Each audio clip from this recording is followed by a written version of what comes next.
Yeah, ready? All right, welcome to the special meeting of the Conservation Commission, February 25th. We can all stand for the Pledge of Allegiance. Pledge allegiance to the flag of the United States of America and to the republic for which it stands, one nation, under God, indivisible, with liberty and justice for all. Welcome, everybody. First thing on our agenda is a new associate member. Mr. Merritt, come on up. Thank you. Where should I just sit? Yeah, wherever you want. I'm getting here. I'll sit next to John. That's a good place to sit. So, what's your interest in coming on Concom?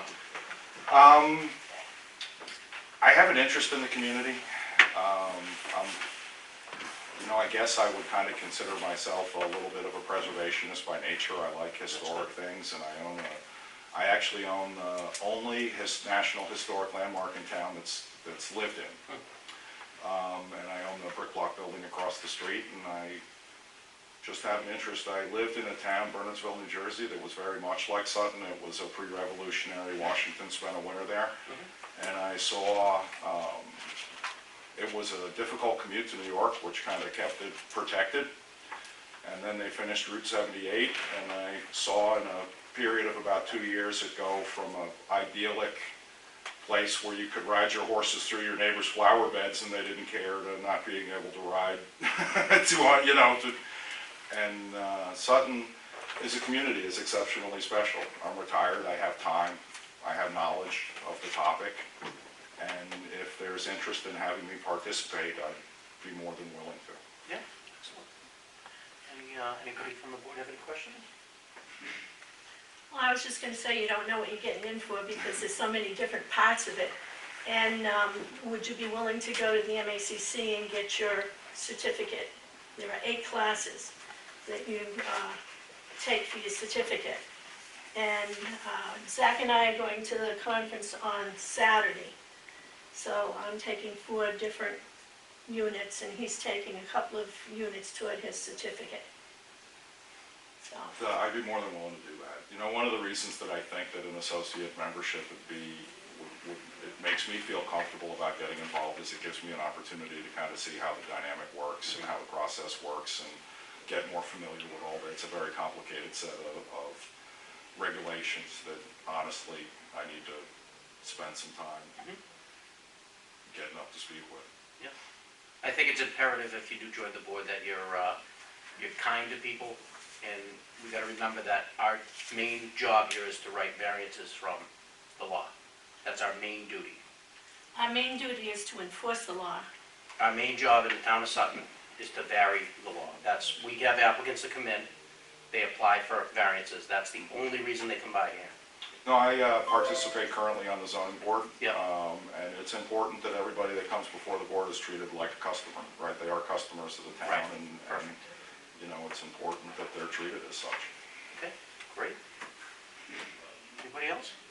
I served on ZBA with Jamie. He brought a lot to the table. Okay, He's a really smart guy. excellent. I'm looking forward to being on the board with him. Perfect. Do we want to vote on it, or what do you think, Joyce? Should we? No, because the only ones that have the right to appoint him would be the selectmen. Yep. Perfect, so we'll make the recommendation that you get appointed. Okay. Now, you're currently on ZBA as a full-time member? As a full-time member. Are you planning on coming here full-time, or? Jim, I said that unless you're on finance, you can serve on multiple boards. Oh, okay. without creating a conflict. That's good to know. Yeah, I didn't know that. It's I guess if you're on the finance and advisory, you're not allowed to participate on another board. But Yeah, that makes sense, I get that. with the exception of that, Yeah. there's no restriction. Okay. Beautiful. All right, you're all set. Thank you. Thank Mind if you. I hang out and see You what can goes watch, on? yeah, you Right, can watch, yeah. right. More than happy. All right. Open up the wall. Good evening. Sorry. All right, agenda item number 2 is the Beaton land acquisition at Waters Farm. Joyce, do you have the most recent email? Yes, I do. Do you want to read that in for me? Sure. Dear Conservation Commission members, I am writing to request permission to utilize $80,000 from the Conservation Fund in order to acquire property on Waters Road. The Select Board has signed a purchase and sale agreement to acquire 6 acres from the Beaton Family Trust across the street from Waters Farm that is currently used for parking on Waters Farm days. The town has reached agreement for the purchase price of $225,000. The Beaton Family Realty Trust owns an additional 27 acres adjacent to the 6-acre parcel, and we were unable to reach agreement on the 27 acres. I am formally requesting the Commission's authority to utilize $80,000 toward the purchase. Once the town receives town meeting approval and acquires the lot, it will be put under conservation control. I am willing to work with the Conservation Commission to make sure this land never gets developed. In addition, I would like to appropriate $5,000 per year for additional land purchases to the Conservation Commission. If you have any questions or concerns regarding these events, please feel free to contact me. Sincerely, James A. Smith, Town Manager. I think there have been some questions about the $80,000 and where it's coming from. I investigated the different accounts a year and a half ago and found that there was a conservation trust, which is not a trust per se, it's a fund. And somewhere in here I have the research that I did on it. But in 1971, the town started putting $2,000 a year into an account when the Conservation Commission was established. In 1983, the Conservation Commission took on the administration of the Wetlands Protection Act for the state. At that time, they started collecting fees that the state split with the town. At that time, in 1983, the town stopped putting money into that conservation fund. So everybody kind of forgot it was there. So I discovered that there was this line item in the, well, not a line item, but a conservation trust listed. And I asked the town accountant, and he said, well, I don't know what it is. I went to the person who set it up that now works in the bank in Melbourne, and he said, no, it's not really a trust with qualifications on it, it's just in name only. It has now gone with interest to $89,000. Conservation funds, money must be specifically appropriated or transferred to the conservation fund. Wait a minute, that's not the part I'm looking for. Where it can be used. Any portion of a conservation fund earmarked for a particular purchase must be honored. That's not the part I'm looking for either. What it is you can only use it to buy land, to set up trails, to do pamphlets like they did for Shaw Farm. So it can specifically be used for that. It cannot be used anything that the Wetlands Protection Fund monies are used for. So this is a very appropriate use for this land, for this money. So just to clarify for everybody in the room, this is the piece of land at Waters Farm that you park on, that everybody gets stuck in 2 years ago. Yep. Actually, 2 years ago, we couldn't get in the. Oh, is that what it was? Yeah, Could right. not use that field 2 years ago. You know, my personal opinion on it is it's an irreplaceable piece of land, it's an irreplaceable piece of Sutton. You know, I can't speak for everybody else, but what is the total purchase price? Is it $225,000? 225, yeah, so they're coming to So, town meeting to transfer the rest of it out of free cash. so without our part, it's probably wouldn't be possible. I think that they're looking to us, they need our money that we didn't know we had, so.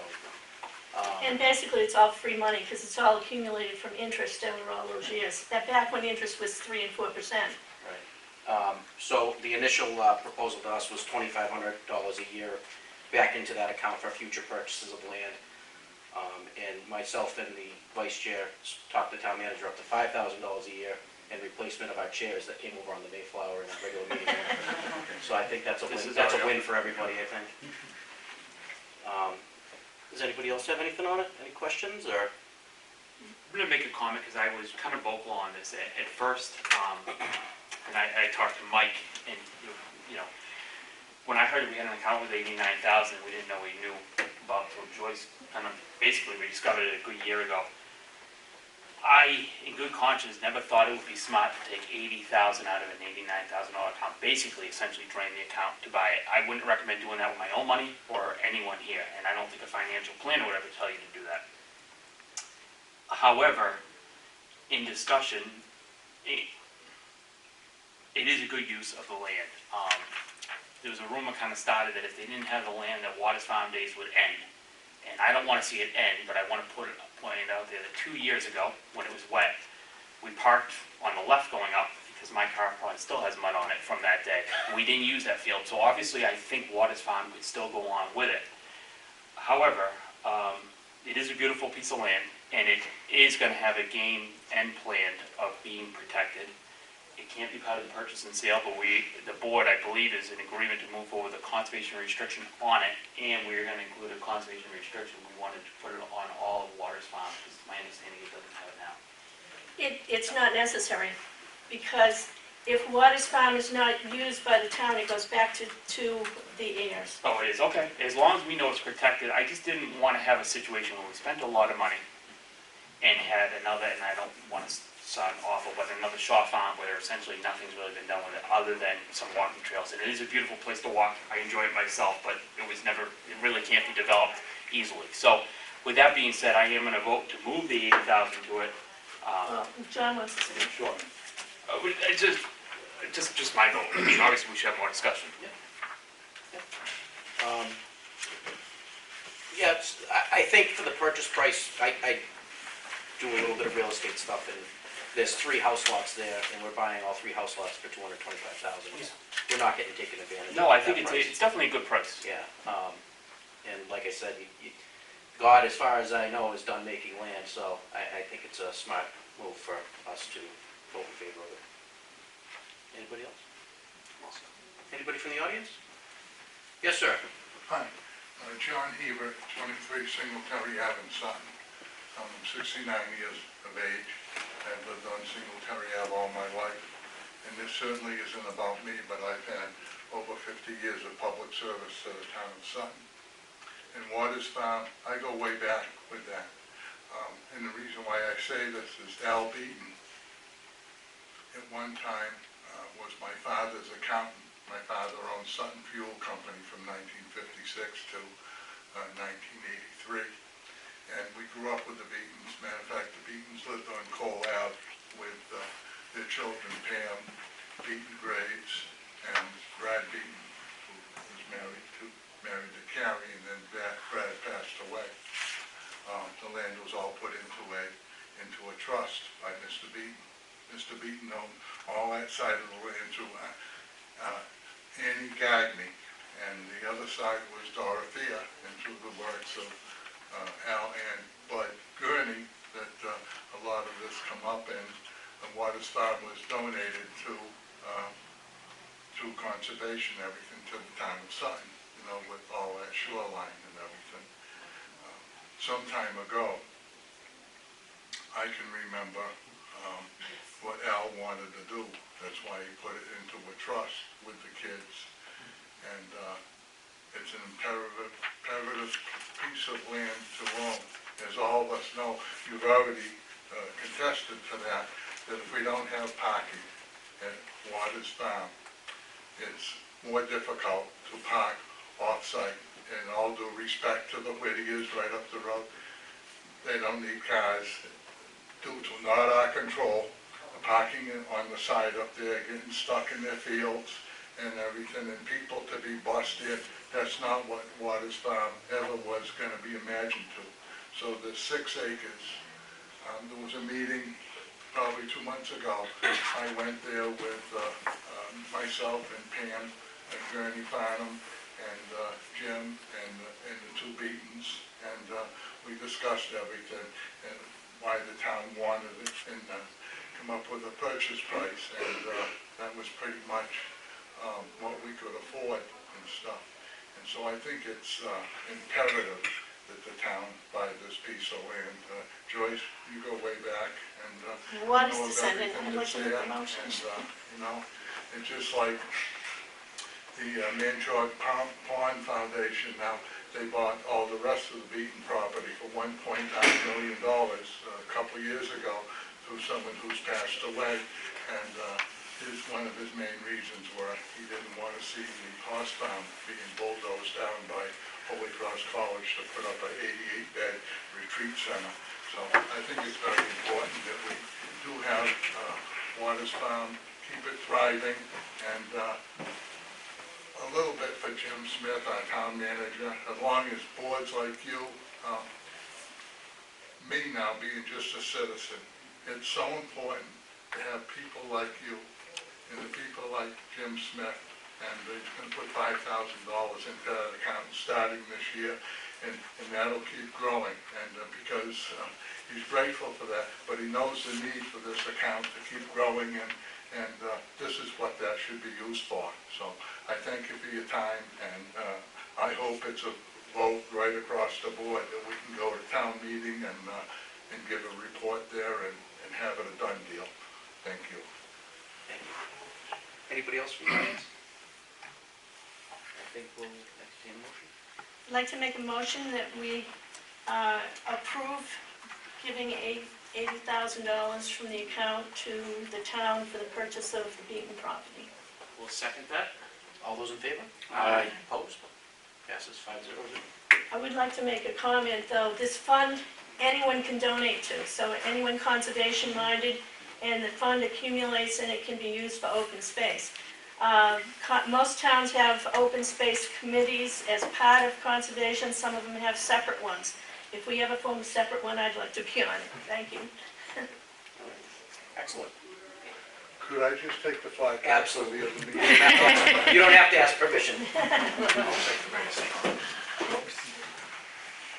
Thank you again. Thank you for bringing that in. Only have one flag.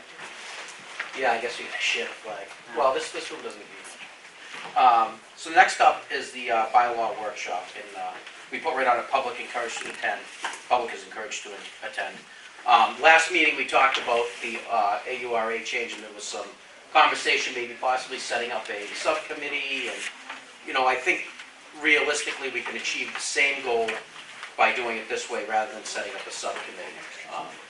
I think it would be better because we could have all of us as members on this board and people that wanted to speak from the public here. So let's talk. I don't know how we want to, there was some questions on the last meeting, there was some other things that wanted to be changed and people wanted to talk and things were expensive, so why don't we see how we can figure this out? Can I just ask one question? Yes, I ma'am. thought at the last meeting, did we not vote to lower? We did. Okay, so Yeah, that's done. that's just going through the process, town meeting? That's Still, going okay. to town meeting. And I just need your name and address for the... Lindaline, Oh. 15 West Sutton. Perfect, thank you. Yeah, that was approved by our board last, 3 meetings ago now. So what's, we're looking for ideas. I don't know if you want to write them down or if we want to talk openly. What would people like to see and what's troublesome? I know that there was a comment made about the expense of the process. So looking for ideas and input from the public, how can we change it? How can we... Well, the expense of taking down a tree doesn't have to be changed by the bylaw because those fees were put into the rules and regulations. All it does is it takes a public hearing on the rules and regulations. So if you want to change the fees for for taking down a tree in that 200-foot area, then it's just the public meeting. It doesn't require a bylaw change. Yeah, So that could be voted on tonight.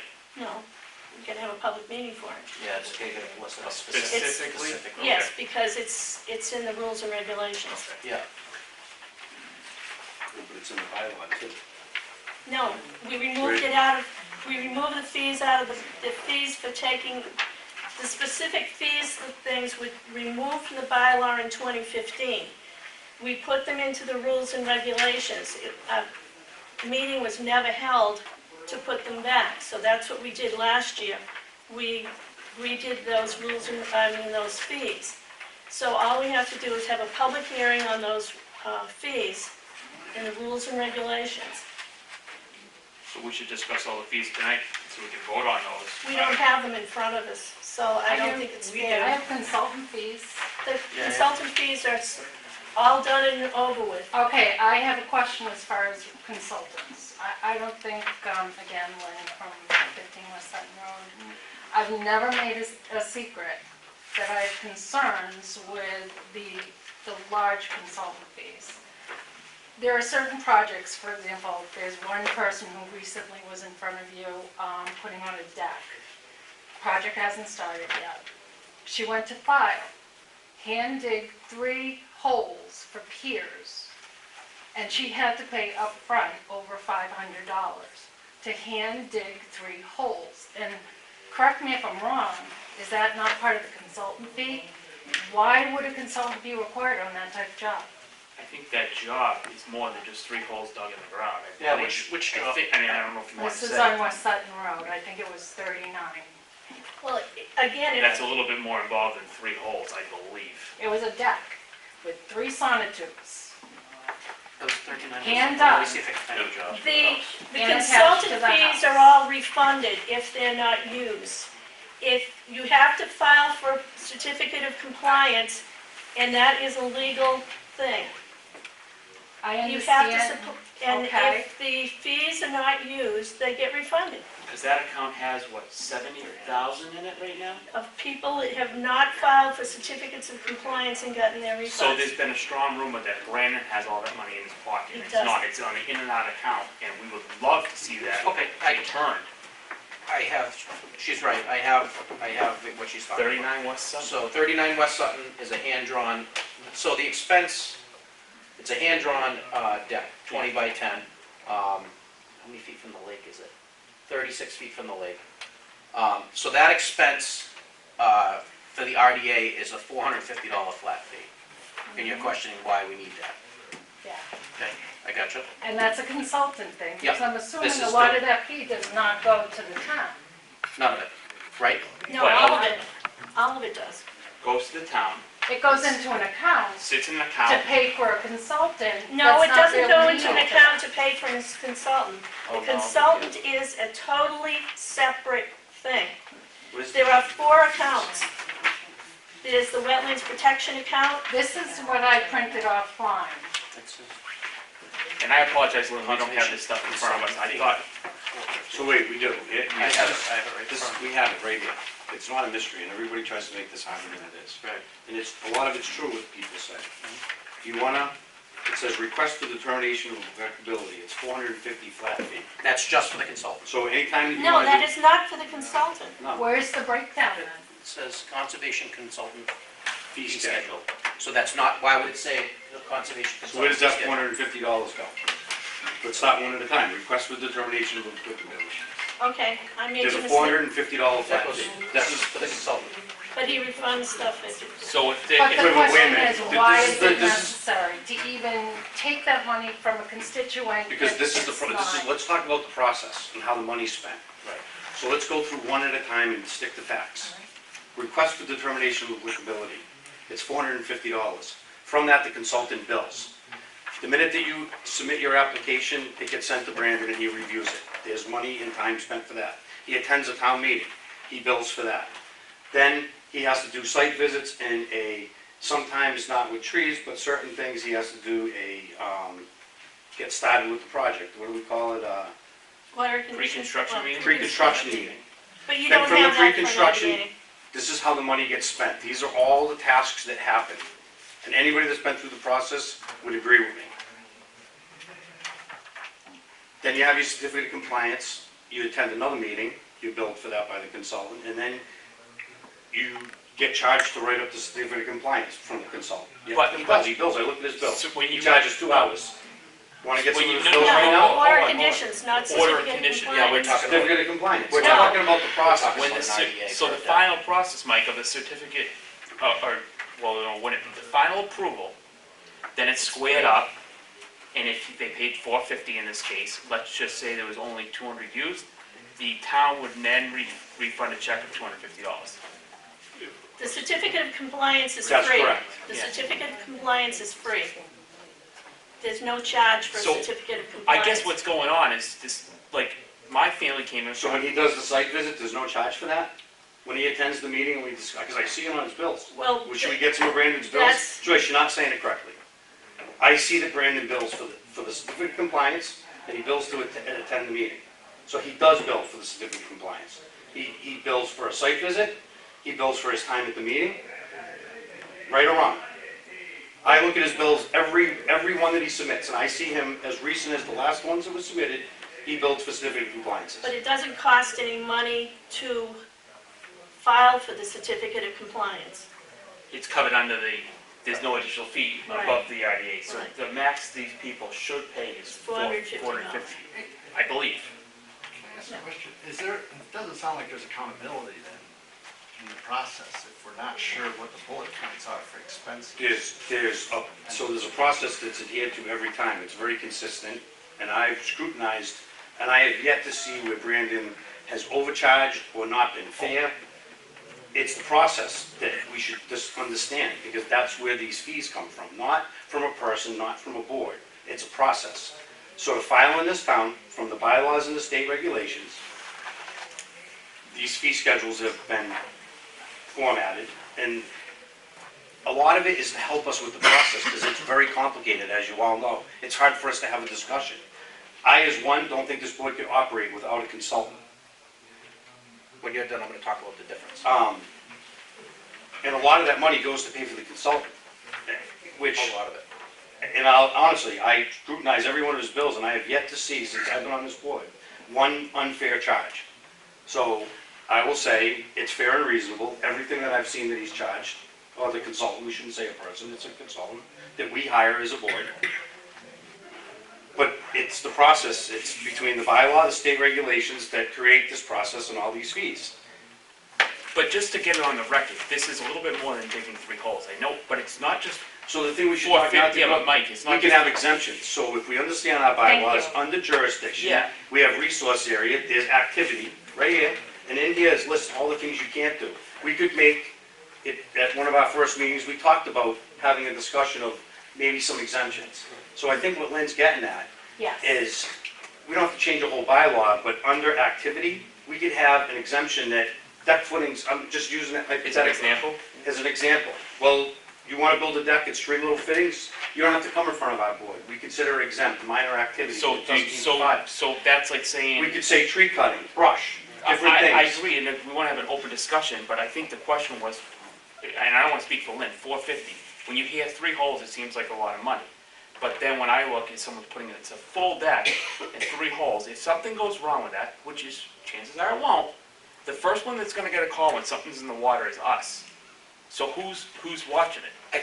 I mean, do we not do building permits either anymore? For building So- houses and decks and Well, everything else? So that's what, we're not saying, but, so if we talk about a deck, they have to file, they have to meet all the zoning. There's a building inspector that does a footing inspection before you put the concrete in. Yeah.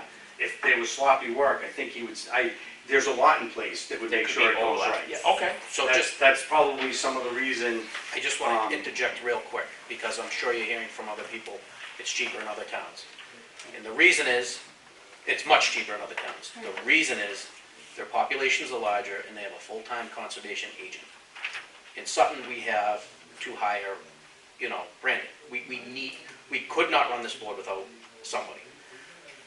If our population booms and our projects get busier and busier, maybe in the future we could hire a consultant, a In-house. conservation agent. And the conservation agent would be a town-paid employee that would go on And this. that would erase all of this. Well, we'd still have our bylaw, but it would, Oh, no, I it would take understand. care of If some of the erase- I don't fees. think we'd erase all the fees. Some of the fees would be cheaper. That's what it is, it's all populous. I mean, I've done projects in Northborough and Westborough, they all have conservation agents that come out and say, hey, do this. Brandon has to come out and do ours. That's where the difference is. I just have a couple more questions. Sure. And then you won't hear from me for the rest of the night. That was my main concern, is I think that a lot of the reason why a lot of people don't bother filing is because they look at that fee schedule, and it's like, you're kidding. I mean, to take down a tree, we had a neighbor that called to take down 1 tree, okay? And it was over, how much was it? Almost $600. All We right? charge 600. This was a couple of years ago now. I think you guys have changed it since. See, But so now we that's, have this time out, Lynn, please. We need to stay on focus here, and I'm gonna lose my cool, because we keep going back to an old bylaw. No, pre- it's not an old Excuse me, bylaw. excuse me, Okay. pre-15, and then we keep going back to old board members who are involved saying the cost. The costs have been dramatically reduced. Let's stick to current times. Has anyone been charged to take a tree down recently? I don't wanna go back on your neighbor This from was, and. 7 or 8 that's years ago. fine. No, this was This was last last year. year. Was that I'd like to expensive? see that one. Yeah, So what he didn't end up They filing. forfeit, so to do a trade, Yeah. you have to hire an arborist. Yeah, You're but that's on the not our charge. But Excuse this me, is what it can I costs, so just say- could I just under the clarify? state jurisdiction, you're allowed to do some cutting, Yeah, some trimming. But under jurisdiction in our bylaw, when we changed it to a resource area, all the definitions for a wetland is what we use in this town, yeah. right? We all understand that. So we don't have a buffer zone in Sutton. we don't have a buffer zone. We have a So resource area. some of the cost is, We have- Same thing. is No, you're it's being, not. it's not even close, not even close. The resource area is the. You have to do physical wetland. mitigation, your plans, your engineering, your filing fees, that's where a lot of the costs come from. Different from other towns, but we shouldn't talk about what other towns do. I think each town should do what's right for that town. Right. I don't wanna make any, I kinda went down those roads months and months ago, but Yeah. it doesn't matter what other towns do. We should be doing what's right for our town, because we're unique. I don't think any of the surrounding towns are as similar to Sutton. Most Millbrae's don't have fully 3 lakes in developed and, well, it seems like some of the surrounding towns have lakes, but this isn't all bad, and as a board member, what this does is gives us the power to stop certain things because of jurisdiction.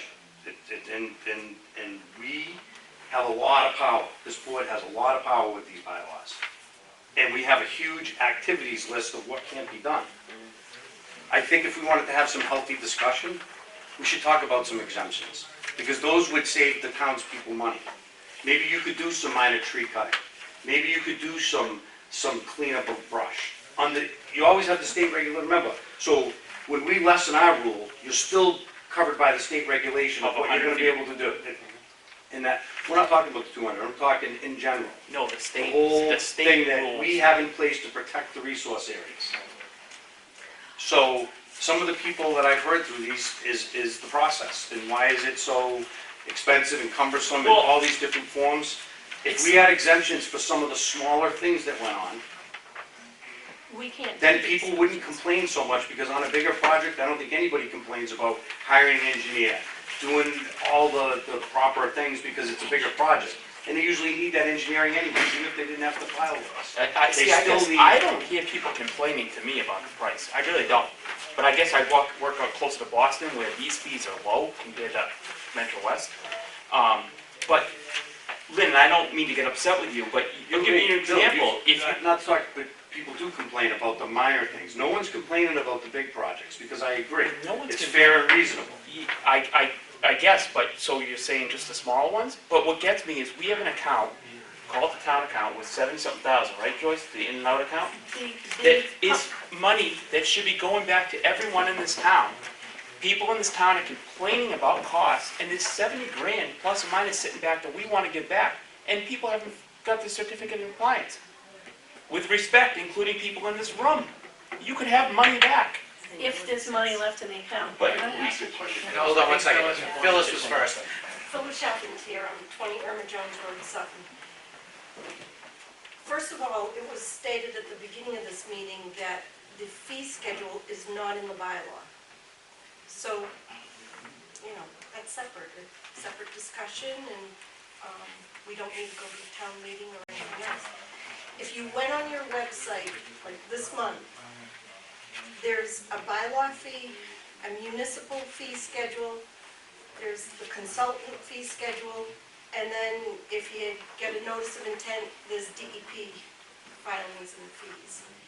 So, right there, say I have a tree that I want to cut down or put up a fence, or I want to prune back my mountain laurel, not knowing how the Conservation Commission works, I go to the fee schedule, and in agreement, I can total up $575 before I start for fees to the town to cut the tree. Then you require the arborist letter. There's no consultant site visit, because at a previous meeting you said photograph, and a photograph after the tree was cut. but your website lists $575 for a tree, and that's current, that's not the old bylaw, that's what you have in place right now. Since we've been talking about it, Brandon hasn't been going out on those, but it's I still don't listed. know that. I don't I know, know I any of understand. that. So still That's all listed as he your charges, I guess. in-house So I discussions apologize, and you're right, it's policies. listed, but we haven't, the town has not been charging Right. as much for it, so But- that's, As a homeowner, I look at that, that's you wouldn't know discouraging. anyway. We do need to work on the website, and we did some But work that's your on it. fee, Yeah, fee schedule, Well- so, I'm not sure that you're doing that right, Phyllis, because it shouldn't be that high. go There's yourself. $25 for a bylaw fee. Right. And then you have municipal fees and consultant fees listed. If I go to a For neighboring cutting town. down a tree. Okay, can I just interject? Diane Greenlaw, 20 Newton Drive. This discussion is intended to be about the bylaws, not about the fee schedule, as has been already stated. No one, except there's one page of the fee schedules in the room, we haven't had that distributed. I suggest that we move the discussion to discuss either the bylaws or, it's time to go home because Right. we don't have enough people that have enough information about it. We have what people believe, they've researched. So it sounds like you do have a problem in your hands in that there's very different understandings, not just in the room of the people that are trying to comply with your regulations and bylaws, but amongst your own board members. So I think we maybe need to get clarification amongst the board of how these things are calculated up. But in the meantime, if you would like to have a discussion about the bylaws, I think you've got a good amount of attendees in the room. Yes, sir. First, thank you for your service, Oh, thank you. what you do. You have I name would- name and address, I'm sorry. Stan Wilsinski, 12 Newton Drive. Yes. I would think that, I would agree with Mr. McGovern's thoughts that a small list of things that are exempted or have a simplified review process, decks, 50 feet away from the water, diseased trees, fences near the water, those type of things. I imagine you spend a good amount of time on those, what we would consider minor construction things. And that takes away from the time of the major construction things that we really want you to dig deep on and drive on. So I really like Mr. McGovern's idea of just having a small list of exemptions in simple English, like, if you want to put a deck outside, just pull in numbers up, no closer than 50 feet from the water. You want to put in a fence. You want to cut down dead trees. How many times have you been here for trees and docks? And make the simple stuff simple, so you can spend more time on the more complicated and critical stuff. Thank you. You had your hand up? Oh, it was about Okay. about closing out accounts. I just want to be clear. The reason I brought this up was the fact that the consultant is part of the bylaw. It is a requirement for the review process. That's where the cost is.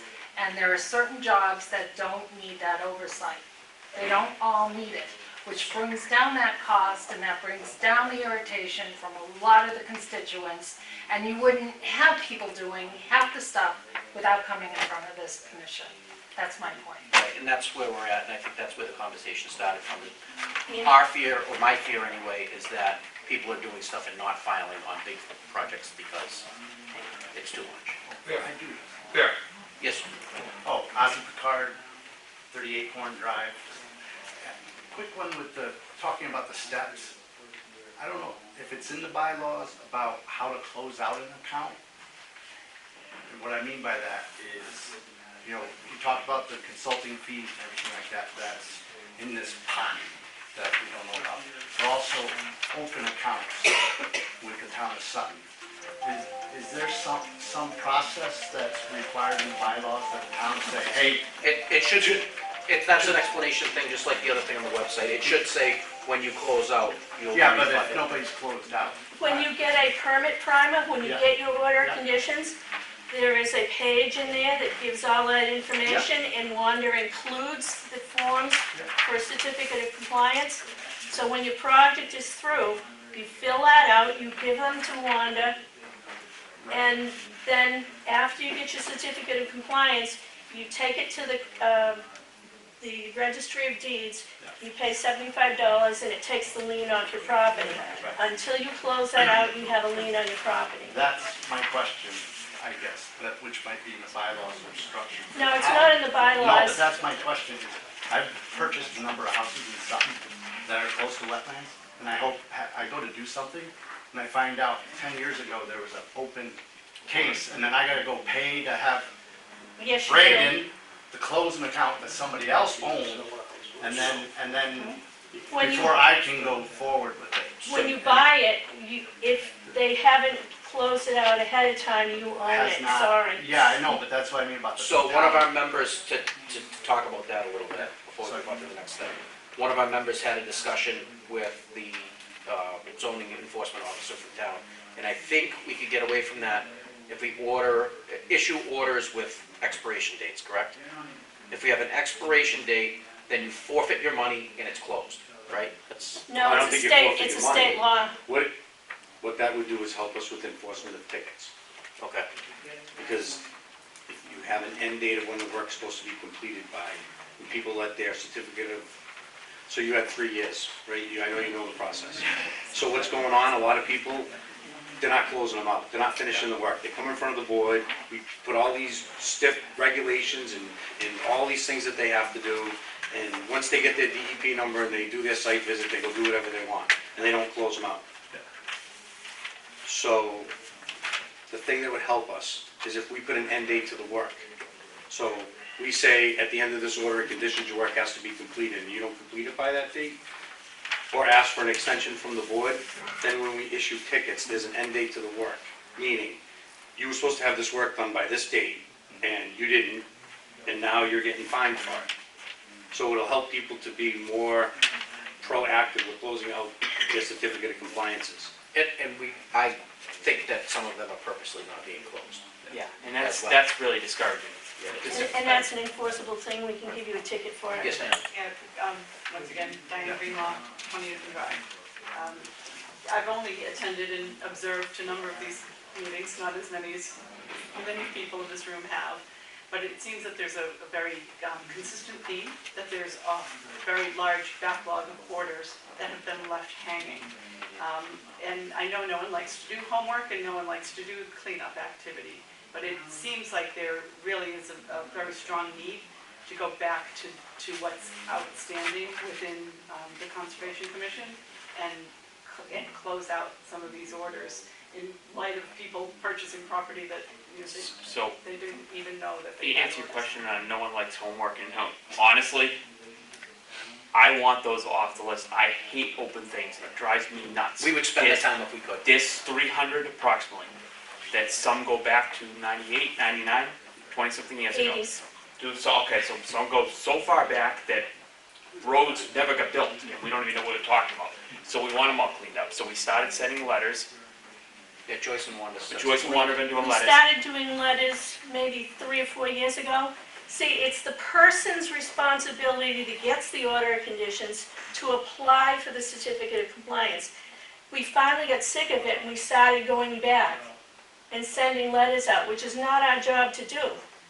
So that's what we've been trying to do, is go back and send letters so that people realize, and people like you that may have bought and had no idea, because their attorney did not do their homework when they were researching the title.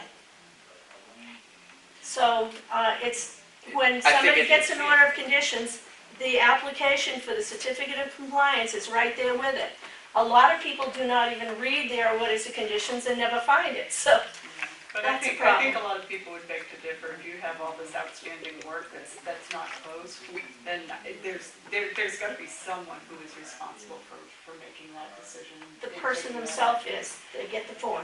And as you stated, you've got 300 that are outstanding since whenever this Right. board started. The process So is not I working think it's not working as it's currently written and is currently enforced. So I was actually looking for a volunteer, and I still think this can be done, is everything is in a form of a Word document. And I wanted to bring in a volunteer, like a Boy Scout or a Girl Scout, someone who was computer knowledge, had good computer knowledge, and put everything into an Excel spreadsheet. And that basically everything would be printed off 300 letters, and there'd be 300 letters sent out, approximately, and try to get them all cleaned up. I don't want any of them out there. We had an idea to just make it out to the applicant or current resident of the home, and And I think as soon as you open that letter and it says you have a lien on your property, whoever's living in that house is gonna go, but we can only do so much. Sounds like a great intern But, program. well, that's exactly what I've done, is someone at Sutton Schools or Blackstone Valley, and it could be done to clean it up, because there's a lot of them. My family have one, because they thought they were done on, my grandmother, who's been dead for years, a septic system, because it was signed off from Board of Health and didn't know to come up to conservation. So we did it, it was back to '99, we did it about 3 years ago, and had no idea until Wanda found it, goes, I think this is your family, and was shocked. So, I want to clean them all up, so I think we still could get in some form of an intern, something to do that, but we gotta get through Wanda's files, and I think it's important, there's a lot of money that goes back to this town. So Bill, the way to close them all out is you have to do site visits and start writing enforcements. And I said it, who's gonna do it?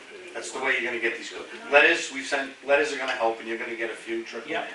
But the only way you're gonna get these closed out is inspections and enforcement. So do we want to do an enforcement now, all 300 people?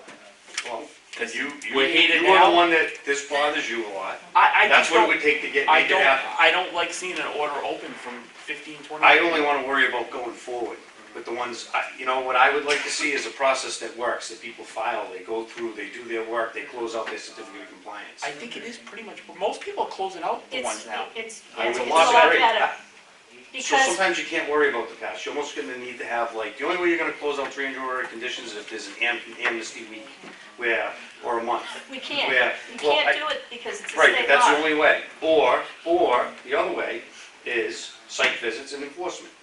And that's the state regulation. Joyce, you say it all the time, that's our job. So if anybody says that it bothers them and they really want to see it happen, they'd be doing site visits and they'd be issuing, because I think what you're going to find is a lot of the work's not done when they go to close these out, which will be enforcement, because that means they have expired order of conditions, work still to be performed, so they're going to have to close out their order of conditions, they're going to have to refile, and they're going to have to complete the work. I disagree, I think a lot of people have just plain forgot about it, like your family, Yeah. and Well, they then don't let's know. pick 10 and do site visits. If we're really serious about putting this to rest. I don't want to fine anyone, I definitely don't want to fine anyone. I would like to just clean them up and get people their money back, and get things off the books that have been on the books for Right, but 30 But years. Bill, the process doesn't work, they're not following through, so there has to be, we can try the letters, we've tried them, so what's our success rate? We send out, I think we did I okay on think the we did last pretty one. well.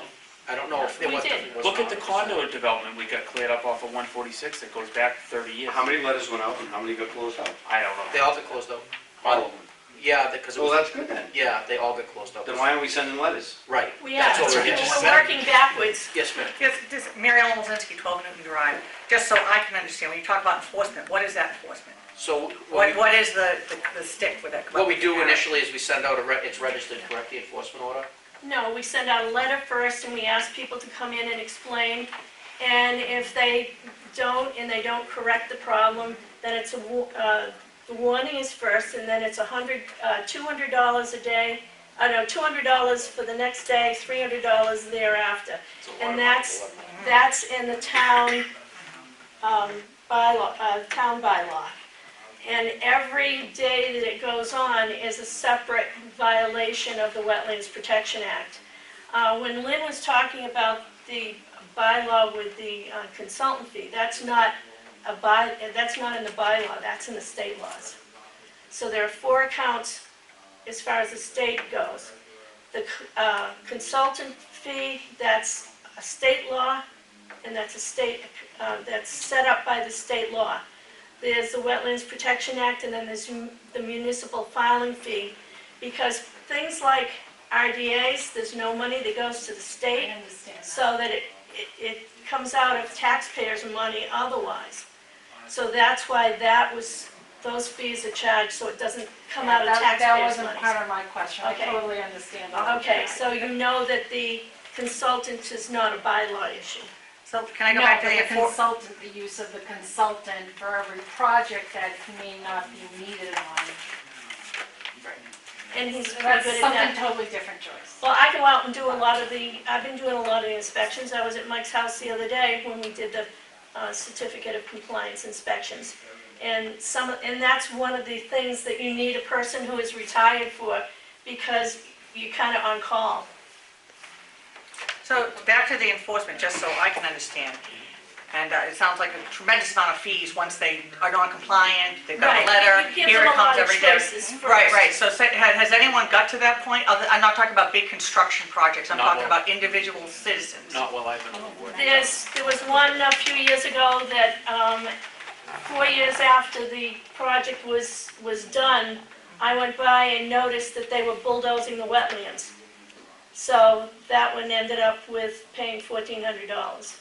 So are a lot of the enforcements, the people, are these individual citizens on individual residential lots? That's the majority of what we're talking None of them about? have actually been enforced, other than No, that. but I mean, this group that, of non-compliance, that is the majority residential? Mostly residential, Right, Probably, okay, that's what I I think want. so. And I think the majority of them just plain forgot or Or didn't never knew, understand. or didn't understand it, right? Right, thank you, I just wanted to get some context for us out here who are not sure what the enforcement piece included. Right. So, to get back to what Mike says, do you want to make some exemptions to it? Do we want to, A lot of those are state things, you can't make we can exemptions. make any exemption to our bylaw. No, You can't exempt the bylaw, you can't you exempt the can't make state it law. less restrictive than the state Right, regulation. right. But Joyce, The- under jurisdiction, Mm-hmm. you're right, these are state regulations in a resource area. We changed the buffer zone to a so that's more restricted than the state regulation. So if we were to make some exemptions in activities, as long as it's not required by the state, then we can do that. And that's what we're talking about, activities, this definition right here. That's what says can and can't be done. And it's pretty much you can't do anything, because if you read it, has anybody read it? Activity means any form of draining, dumping, dredging, damming, excavating, filling or grading, the erection, reconstruction, or expansion of any buildings or structures, the driving of pilings, the construction or improvement of roads and other ways, the changing of runoff characteristics, the interception of, diverging of ground or surface water, the installation of drainage, sewage and water systems, the discharging of pollutants, including sediment, the destruction of plant life, and any other changing of the physical, biological, or chemical characteristics of the land or water. Under the state regulations, That is the that's state regulation. in the resource area, which is the wetland itself, not the buffer zone. So in our town, not only do we treat you like you're in the wetland, but also in the jurisdiction outside of the wetland. So if we were to make some exemptions in the activity, it wouldn't be less restrictive than the state. So is that what the problem is that definition of resource area? So a lot of what makes it more expensive in this Which town, and I I am not in believe- favor of changing this, because I think this is a good policy. I was, Because this gives our board the ability to, on bigger projects, to be much more restringent. This town's gonna change, we're gonna see it. He said it. We're gonna need things to be able to challenge some of the bigger projects that come into this town. So that's why I'm in favor of a few exemptions that make it easier on the townspeople to do minor things around their home. It's just a discussion. Decks have been a thing that's expensive. It was said to me outside of this meeting, hey, today's day and age, it's really not digging, it's techno posts or diamond piers. The days of digging footings, they still exist, but they're less and less. So you could make an exemption if it's a techno post or a diamond pier, which doesn't include any digging, they just bore the thing straight into the ground. As long as they meet the building department, the zoning, and all the other criterias in town, we could make that an exemption. We could make an exemption from being able to pick up sticks and branches in your yard. We could go back to the state regulations and change some of these activities. It would make it less expensive for some of those small little tasks in town. And I know for one, those are the things that I'd like to see changed, because I think it's excessive. I think it doesn't accomplish anything but create more work for us and a heartache for all the townspeople. Because if the mission is to protect the resource area, those minor tasks are never gonna have any impact on those resource areas. And to back Mike on that, our main focus has been, as of recent, the water quality, make sure nothing happens to the lake, and less of what you're doing in your yard.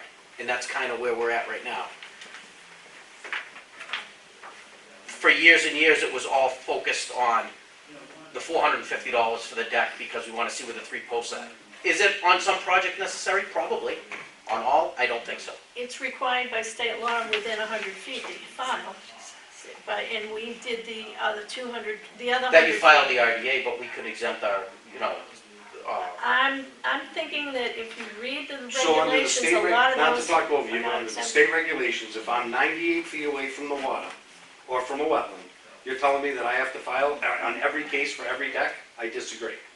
The state recognizes 50 feet, and 50 to 100, there's a lot of relaxed rules. I wish I had the state regulations, because they allow a lot of activity. by Well, law. I have offered you the wetland protection. I have it at home, I didn't bring it tonight, Joyce.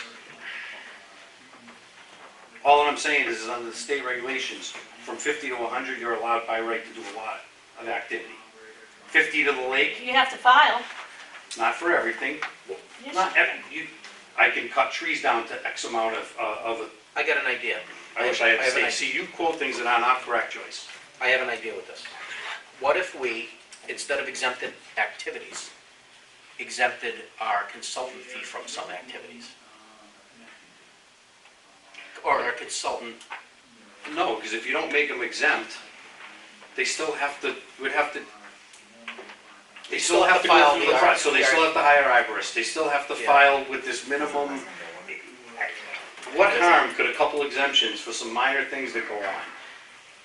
What's gonna go wrong? What could go wrong? I think that especially as it relates to stuff like diseased and dead trees, it's an issue of public safety. If you've got children that play in the backyard and there's a tree, you don't want a process to impede somebody making a decision to Agreed, and that board protect their family. has a rule that we have agreed lately, that every tree comes down. Any questions?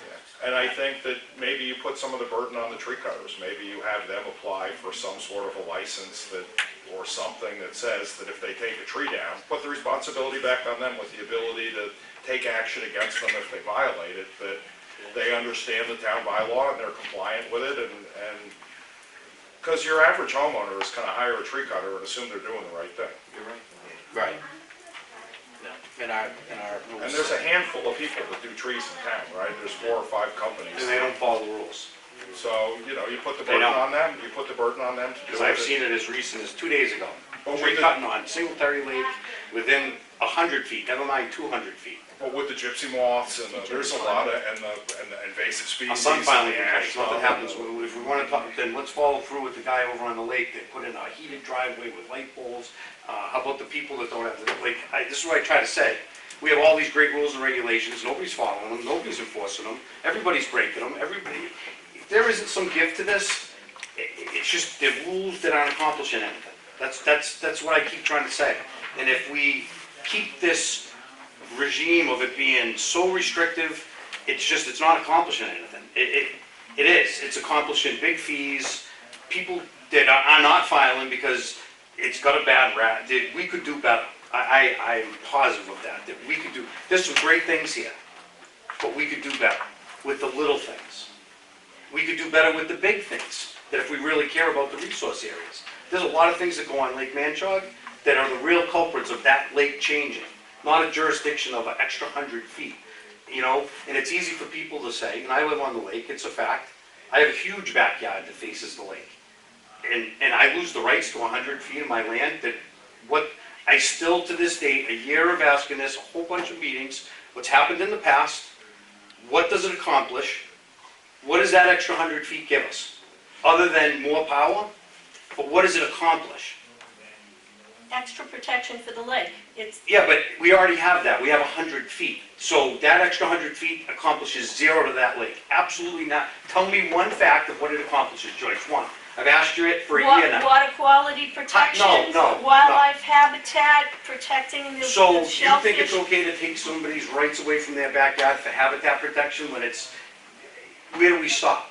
But don't, The excuse me, fish- don't we already have on the town warrant at the town meeting, the reduction in the aura from 200 Yes. feet to 100 feet? So I think, I Yes. appreciate your comments, Mike, but I think that that's out there so that hopefully the town will vote to reduce that aura, which should reduce this board's responsibility of 100 to 200 feet of your property on the lakefront.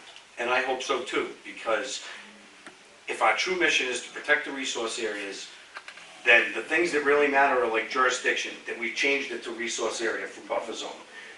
But we need to talk about activities. If we're gonna have such stringent rules and regulations, because we're not gonna enforce them.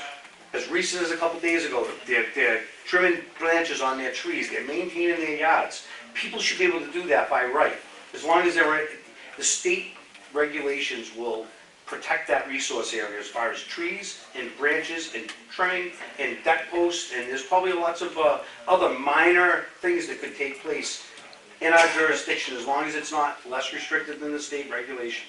Because whether the town voted it or not, it wouldn't get through the Attorney General. They're not going to allow us to make regulations less restrictive than the state ones. Yes, ma'am. I was just wondering, and I know this has been brought up before, and that resource is a definition of a resource is a problem. But can you explain why we have to be more restrictive than the state? We don't have to be, we have to be even. So I get that, so Well, you know what, why I've do we spent a need lot this of time on this bylaw? over the years. What- You know why we need to be more restrictive, Lynn? Because as I've spent a lot of time to understand it, because as our town changes, if we don't have things that are more restrictive, we'll be like everybody else. And that's the truth. So what are the issues with So, everybody else? there's ways of being more restrictive that makes a difference, that actually accomplishes things. And my opinion is that we just need a little bit of, we've created some really strict rules and regulations that need a little bit of tweaking, in my opinion. And I hope that's what we're all here for tonight, is to have some discussion of a few exemptions. It's that simple. And this is mainly aimed at current homeowners and current property owners. Right, the actual townspeople, the people that are affected by it every day. And it's not giving them power back that they can ever affect the water quality of any of our Great Lakes. Because right here at the jurisdiction, the minute just say town meeting and we go back to 100 feet, the minute you hit 100 feet with any kind of disturbance that still has not even gotten close to the lake, it's the jurisdiction of this board. So I've asked in the past, was there a great chemical spill? What happened in this town that we needed to make this jurisdiction double? Something had to have gone wrong. Or did we just create a rule because we thought it would be better to take people's rights away that don't accomplish anything because we think it's more restrictive and it's better? That's what I think is wrong. Yes, ma'am. Phyllis.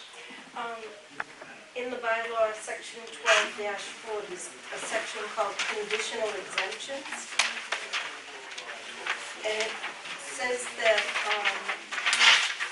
an application and permit shall not be required for in-kind maintenance or repairs to pre-existing or duly permitted structures or maintained areas. And then it does address public health and safety in section C, that no permit is required for emergency projects. I've been an advocate for that. So this is already the bylaw, so maybe like a policy, like we have a policy for the dogs. So maybe just a policy developed that identifies what in-kind maintenance and repairs. On the fee schedule in a neighboring town, it does list minor projects. It's $100 fee, minor projects, and then it has in parentheses swimming pools, fence, that sort of thing. So maybe just the policy to go along with the exemption would help clarify. I know that, the big question that we've had is how are we, if we're gonna reduce some of this bylaw or make some changes to it, is it gonna negatively affect the water quality? And just last year, the Board of Health reduced their buffer zone to the lake with a septic system to 50 feet. The real water quality problems come from your neighbor around the lake that have bright, beautiful, lush green grass, failed septic systems, Title V systems with bad D-boxes. That's where you're getting your phosphorus load from. It's not, you have a watershed. You have a watershed, absolutely. But in a torrential rain, that's washing off directly. That's where your big problems are coming from. The Intracon has also, within the past, 5-10 years, had some very huge projects proposed for the hillsides. We've been able to, come up with other options to stop that development, but these are huge projects that would involve, a 30,000 square foot, retreat center. That would have to go to town meeting, and that would have a whole different set of But rules to it, because we already. it's all R1. Yeah, but what I'm saying is, that's what we see, the bylaw, the bylaw not looking at, those around the lake, dotting Manchard Road or whatever, but those big projects that are proposed for the acreage that's still available on the hillsides. Yeah, I have video of runoff in the spring and fall off those hillsides. It's a white river, like 10 feet wide coming through the woods, so, and that's in that, and is it mucky and dirty and coming out of the, but it's like about this deep, right, so it's, right, and if you it's could, coming from the woods. if you can so- intercept that and treat it, And that's what we do with our 319 grants. Right. We're saying the activity, beyond is a concern. So that's we what would have to we're increase saying. jurisdiction to 5 miles. I mean, we No. get, We're not looking 5 miles. What I don't understand, like, there's no commercial, like, there's only residential land left on the lakes. Like, where is these big how would they would, our zoning wouldn't allow Zoning big, changed, that Zoning went through, changed. so, for say solar development, so that addressed that. so is and that, then so we that were solar able- project was about 3,000 feet from the lake. And the thing that protected us is, I'll say it again, this jurisdiction, prior to it getting anywhere near the lake, because we treat the buffer zone like the actual resource area. So had they developed that solar farm, and there was runoff that came down, and the minute that it got any 200 or 100, if it's coming from 3,000 feet away, I don't think it would be selective and stop at 110 feet. And if it does, then get near the lake. I'm not talking about anything. But you said big projects, 30,000 square foot buildings on hillsides. I just was wondering where. That was the Beaton property Where that it's we like were right able off. to save with the town of Sutton.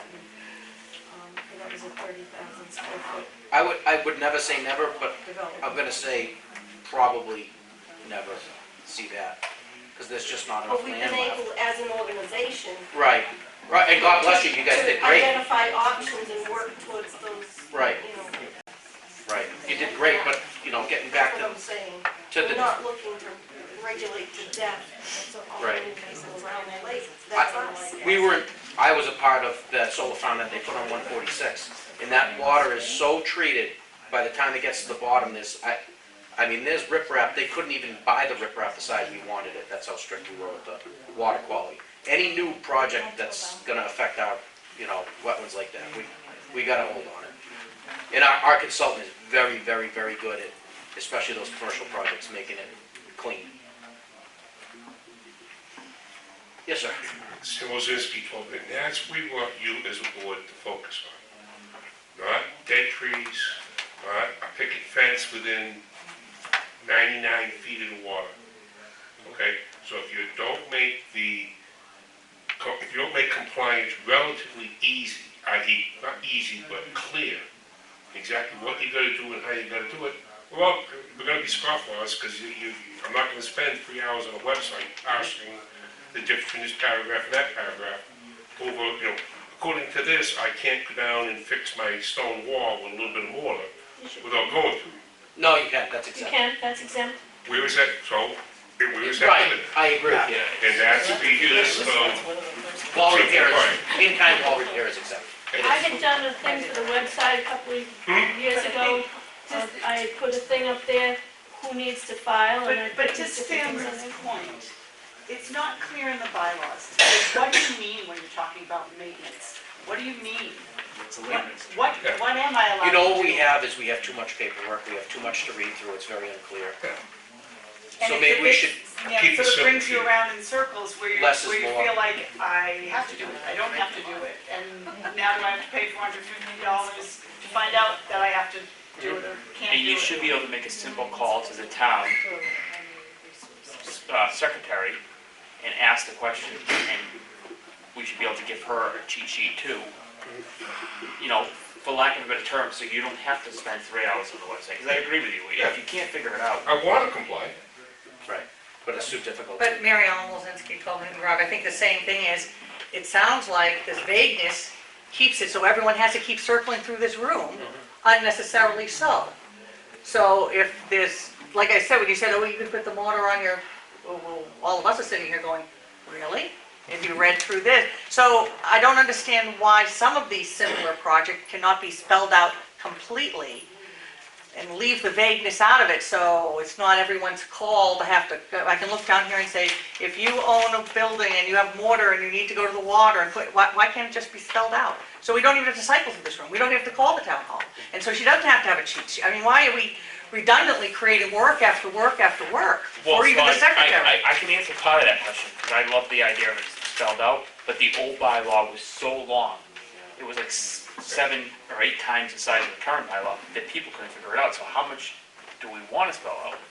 Well, could you have a sheet that just says, to the citizens, these are the things, the minor exemptions that we've been discussing tonight, that might be a good idea. Not, good, these are, here's your secondary sheet, And it let could me be just what we list had them to out us. straight out. Yeah, let's be girl. I mean, so we have, just like you have the fee sheet, simple, 1 page, 450 for this, 300 for that. What is it, you know, Right. what's, barring that, you know, where it doesn't say in the bylaws, please see sheet 4 for complete details. I mean, because we're probably not talking about zillions of exemptions, you're limiting to simple exemptions. Well, okay, I have an idea. That seems like a big thing. Why don't we come up with like a handful of exemptions right now? And then I don't We can't think. do it right now. Why not? Why not? Well, This is a workshop. just a few things to start. One of them is the retaining wall on the water, right? In-kind repair. So you want to remortar it this time of year before the water comes It's back up? already exempted. So that's an exemption. Yeah, We want to spell it out. know that. Well, it's we need to look at the website and revise the website. I know, but let's just get a few ideas while we got a couple, dozen people in here. So exempt wall repair. What else we got? Fence repair?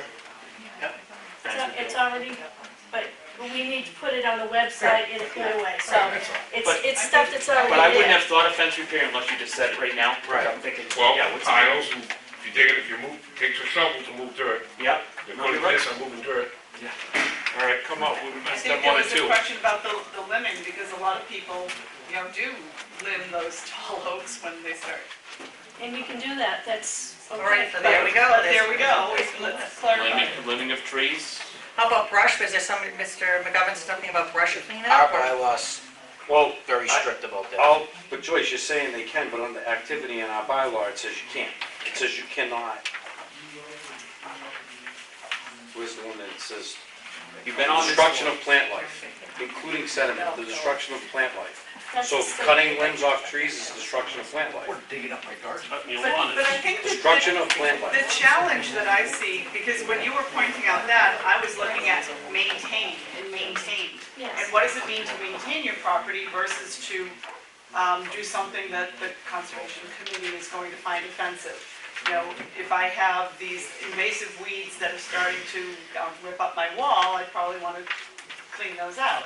I want it to look nice. I don't necessarily want it to start going into the lake. So maintaining shrubbery in a case like that is a very positive thing, not a negative thing. So There's differences. I agree. I mean, just in my former life, I used to do a lot of contracts with the federal government over multiple states. And of course, you can only imagine the federal government regulations when you have private citizens and companies signing things. So they were vague like this. And then we'd have a whole other sheet that is attached, see sheet A1. And it was extremely specific to that. You can trim 4 or 5, I mean, so it's simple, stupid. So we didn't have to keep coming back. They couldn't keep telling us. They had no idea. We had no idea that meant, I mean, there was going to be no discretion inside of here. But it saved us from thousands of properties across 4 states of having to come back for every picket fence as well. All right, I love it. So Yeah. right now, I'm sorry, Andy, but we've been here an hour on this, and we've got 4 exemptions. Right. 4. We got exempt wall repair, fence repair, 2, limbing of trees and maintenance of shrubby trees. There's a dozen plus people in this room. Come on. Deck let's- repair. So what's deck repair? Replacing the wood? That's the way, I mean, if you've got, You tell me. These are things that are already accepted. Well, Joyce, the reason I'm asking, We we've don't got, know we've that. got a lot of people here that I'm very happy are in this room tonight. And they're here for valid reasons, and we're talking about little things like trees and stuff that were too much money. So I'm saying, and I think I'm kind of agreeing, let's help them with the cost. Let's keep it simple, stupid, right? I'll comply. Certain things might be in question, but for example, you want to get a bag of water from Home Depot and fix your wall, you should be able to do it. You can do it. Well, then we But should. we're gonna have a black and white list, so everyone come up with one. Start going around the room. You gave me Sand fence. repair. MJ, Cleaning a garden.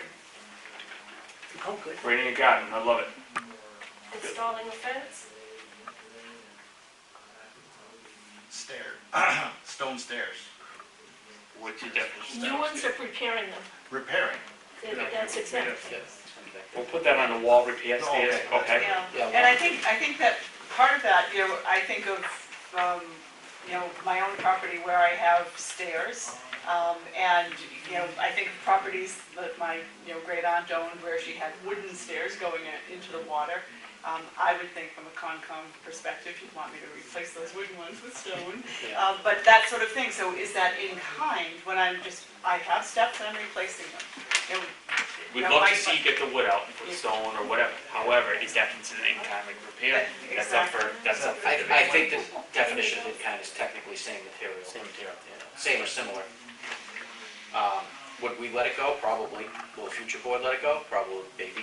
I don't know. You know, but it's things like that where you would prefer me to have aluminum dock in my water than to have a wooden dock in my water. So if you say it can only be in kind or an upgrade perhaps, so that it clarifies that it's a non,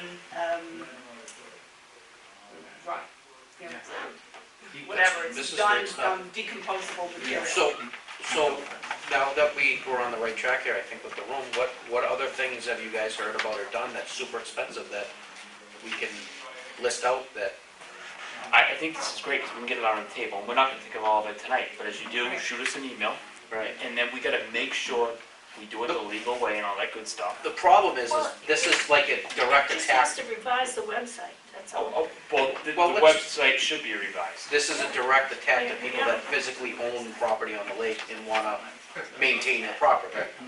It's good to have this for development and everything else, but, I want Mike to build a house on there to follow this. right. I already own the house. I don't wanna have to get a rule for the fence, Right. or to fix my fence. Right. It's the simplicity part, you know? You got any more, Mike? We've said them all, What ones about, that I've been thinking of. It's just so complicated, bylaws and the jurisdiction, and what about small it is, sheds? it's as simple on the activities, because when you go to section On the, 12 like building a small shed on the water? application for permits, and then we do have some condition It depends. exceptions. Like you're in a 10 by 10 shed you can put, if it's bigger than that, then you need a building permit for it and you probably have to come Versus to a us. zoning permit. 10 by 12, isn't it? So a 10 by 10 shed, Anything under 400 square. no So- permit. 200 Can they, square can feet. you I have put a that on question your, for Joyce. 200 square can you put that on your property line Joyce has though? said 3 times now, it's already there, like we, so, under exemptions, is that where that we're allowed to do certain things in our jurisdiction? Yeah, like in-kind repair is fine. Well, I want to talk about Lynn's shed question, because that's a valid question, because we do get those sheds or overhangs. Yeah, I mean, I not don't know what everybody, the- even with us, pulls a permit for a shed. Because, Yeah. So You so a 10 by 10, if I do in a building, under 10 by 10, I don't need a permit for building. But not within certain feet from the water. Right. So There to are put a two shed brand new permits. shed, Yeah. a certain number of feet from, at least this is what the state regulation says, that to put a brand new shed, a certain number of feet from the water requires permitting, and permitting, I think, was the state level. But to replace an existing shed that's, you know, within, I believe, the constraints of 10 by 10 or something like that, you know, that's allowed. But if you're asking to get a new shed right on the water, that's something that most people would say, Well, I think, Lynn, were you asking for a new shed or replacing or? I don't think it matters.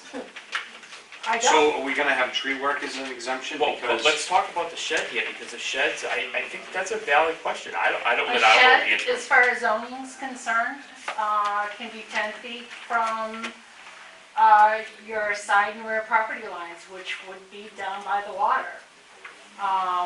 It's usually placed on the ground or sand, I'm not talking foundation. Yep, cement blocks.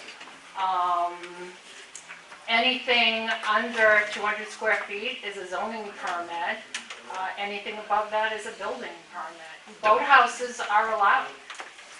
If it was a new, in my opinion, if it was a new install, bigger than 10 by 10, we're looking at roof infiltration, because believe it or not, those roofs get to about, 120 degrees in the summertime. Rainwater coming off them actually increases the waterfront area by your property. It's not good for wildlife. So, Temperature. yeah, so do you need a permit? If it was a good sized project, I would say yes, and that's in your best interest, because if you increase the temperature of that water, you're asking for, different types of species of, growth. White metal roofs. Algal blooms. No, Yeah. so what we've done on sheds, like say 10 by 10, is we've said put, inch, 1 inch stone down, usually on cinder blocks, and then we ask people to go 8 to 10, 12 inches out and make like a drip drain along it, and I think we've approved all that have come in front of us. Yeah, they're asking about exempting it. So And I that's a don't know good if way, it's so we have a wise to policy, exempt we it. don't like people to be closer than 25 feet, neither does the state. The state recognizes 25 is, and we do as a board. So we could have an exemption for sheds, but they have to be 25 feet. If they're closer than 25 feet, they'd have to file, not that we would allow it, but they could at least come and ask. And I'm 25 not saying to make an exemption for a shed, I think it's too big of a activity. That, I personally wouldn't want to see sheds unless they filed, if they were within our jurisdiction. We're not saying that things can't be done, it's just that they have to come to the board to prove it's, Doing it right. to do it right. And it protects the environment, But we don't protects the want to water. overcharge them either. Right. Do So you- in our current bylaw, what would the charge be? And I know we can't talk really fees, I just So want if to we know. let it fly as an RDA. Well, this is the thing, so on the 12-5 applications for permits, when you go back to jurisdiction and activity, and then it says written application, and this tells you what you have to do once you fall within our jurisdiction. This is where all the work comes from. So it'd be show about with 400 activities, alterations, and/or projects affecting any resource, the applicant shall contain such plans and analysis deemed necessary by the commission, and as specified in this bylaw and its regulations. This is where we've laxed the rules as a board, but the bylaws and the way they're written, we're not operating under these rules in this last year. A lot of these leniency things that we're doing isn't by this bylaw and how it's written. Brandon has recently not charged for trees, but in the past, I believe, because it was a bigger process, they made you get a plan from an engineer. That's the way our bylaws are written. If you look right here, application for permit, the process. My is, we've never made anyone get an engineering plan to take the No. tree down. No, Well, site, it could be a, Arborist. just Oh, a, typically, it's been a letter from an arborist, which all look the same, and half of them I don't even believe were actual arborists, but whatever. right, so then on the definitions, then And we need a to picture of what they were think doing. about the term that says the destruction of plant life. Because that's, the minute anything's alive, it's our jurisdiction, you can't touch it. That could be cutting your lawn. I was gonna say, you can't go on. Well, in exemptions, you can continue to cut your lawn if it was existing. But if a tree grows, is the trees existing? I don't know. Some exemptions are a good idea. what you just read there, Mike, Yeah. I think is the Wetlands Protection Act. No, I read our bylaw. Yeah, but that's, remember Andy was reading it a couple of weeks ago, and that was Some what of it the, was ripped from the wetlands protection. Yeah, but I yes, don't know it if was that's from the actually- Wetlands Protection Act, Those are within the 50 town feet council said versus should be in there. That's the difference, it's 50 feet. Yeah, but Joyce, once again, in parentheses, if this said buffer zone instead of resource area, we've changed and we treat everybody like they're in the wetland. The minute you get anywhere near any of our jurisdiction, you're treated the same whether you're in it or not. We make you do plans, remediation, that's where all this extra stuff comes from. And that has its Because- place, that's good though. It has- Right, I didn't say It it has was its bad. place. I didn't, I'm just saying, this is why we need exemptions, because it's so restrictive. And my comment about sheds was not building new ones. It was, you know, it goes back to repairing your masonry wall. I want to repair my shed and put a new roof on That's it. in kind of repair, I would consider it anyway. But you So a don't small know list of that. exemptions would add Yes. clarification to people. I will go look at the website. I don't know if it's just a Well, we need policy to do some work or on it. it's on the website, but right, I didn't know you could touch, I would have thought you couldn't touch the wall down by the lake. I think what It's- runs into a problem. If I read our bylaws, It is, You know, it would make me think I couldn't touch the wall. And that's why I've been doing the covered office. so We got those fine slips in we there? keep talking, I'm gonna switch it up a little bit, we keep talking about reproduction and making exemptions and everything else. I think we're in desperate need of a couple of additions to our bylaw with fines. I think that if you knowingly apply fertilizer liberally to your lawn, right next to the lake, you should get fined. If you have a known bad septic system that flows into the lake, which people do, you should get fined. that's I Board think of Board of Health. Health, That's if Board of Health. it's reported, they'll stop you. I believe you can't have a failed I don't septic. know, As Bill. far as the fertilizer goes, if you want to put a fee for that in, but that's not the bylaw, that's in the rules and rules and regs. regs. That's fine, but I think that's where a lot of the problems come. Ultimately, most people water their lawns from the lake, Mhm. and there's more phosphorus in that lake. Oh, yeah. They don't need to add any additional fertilizer, so they would be fine just I watering. like a nice using lawn, the- yeah, I know it's not good for the lake, it looks good when you go around the lake. If you use the lake water, it really, I let John Hessler next door borrow my pump for his new lawn and it's like, Okay, oh. we're getting off the subject. So we came yeah. up with a half a dozen, do we have a few more? I mean, I kind of put everyone on the spot, but I think it helped us get, right? We need to revise the website and make things more clear. Agreed. These are not bylaw changes, these are changes that are already there, things that are already there, making them more plain on the website. I've spoken in front of the Boston Con multiple times, the city of Baltimore multiple times. They live, even a big municipality like that has a addendum cheat sheet.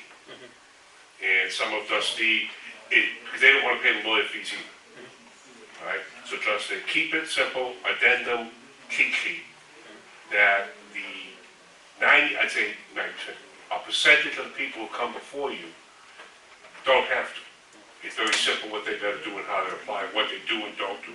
So that you can focus on catch bases getting cleaned out with the diapers, everything that goes with the stormwater runoff permits, all of that. That's where the big money comes, that's where the big pollutants come. It doesn't come from the time you're talking to me again about putting in a fence post. Every year that the state issues grants for culvert replacement and. Yeah. I agree, some of that, just the lake I live on, we have 3 campgrounds. Yeah. 2 of them are in Sutton's jurisdiction. The boats that come out of those campgrounds, we have a boat ramp that's open 24/7 with no regulations to it. The fishing, so on a Sunday by 1 o'clock in the afternoon, the 25 fishing people, and I'm not saying we can stop them, but they're in all these, chopping up all the weeds, and I'm spending my Sunday afternoon cleaning up all the weeds so I don't get invasive species ruin my lake. Yeah. And I don't see these are the things I wish that we paid more attention to, that would make a big difference. Singletary Lake, is there hours to that new boat ramp? No. No? So that's another one that's open 24/7. No, it's John to dusk. It's supposed to be. It doesn't, it's Yeah, not gated. there's no one to enforce it. There's no gate or there's nothing that closes. That's the same thing with the man shop one, I think it says dawn, operates dawn to dusk. Yeah, but you can limit the permits. Yeah, I but don't know. that's one of I those know things both we're ramps, you gonna just, enforce. everyone's gonna Yeah. use it. And I'm just saying, but those are the that's state things. jurisdiction though, it's not the town of Millbury, it's not the town of Sutton's jurisdiction, those boat ramps. So that's the thing, that the more we comply and stay consistent with the state, where you're not trying to compare apples and oranges, when you're trying to figure out what's allowed, what's not allowed, where I have to go to get permitting if I do something big, I think the better off you'll be as a commission trying to maintain it and trying to regulate us as residents. I thought the cheat sheet Instead of, yeah, I'd like to put something on about trees, because I think it'd be nice that people can cut certain things and know what they can cut in their front lake yard. It's already there with canopy and stuff, but again, it needs to be Spelled out. spelled out and. Someone has a It has to be a 2-inch, handout or something. yeah, someone has a 2-inch tree, can that be cut down? Can the lake associations, can we develop something and then you pass it out to all the people on the lake? Because it really doesn't matter to other people. Yeah, and it'd be Roddy Joe Henry, on Manchog Pond, 174 and a half Manchog Road. Yeah, I mean, we've been trying to do this with our grants, the 2 grants for 7 years. And so it's something that if there's more information out there, we want to educate people and not necessarily regulate them. It's not our jurisdiction. So, yeah, we would support you in anything. So my question, and 15 West Sutton Road, what we've discussed tonight with these exemptions is not just for around the lake. It's to be encompassed throughout the whole bylaw for, Lynn, these are not in the bylaw. the exemptions that we're discussing tonight are just not to be located just around the lake. No, it's It's across gonna the be town board. across the town. That's my question. Whether it's bylaw, policy, regulation, whatever, it's gonna cover the whole town, correct? Just because these are ongoing, then I'll find out specifically the state and what they allow, because I know 25 feet to resource area is one kind of jurisdiction, then 50 feet, and then 50 to 100. In the state, like, just like our bylaws, it spells out, it's not a mystery, it's all black and white.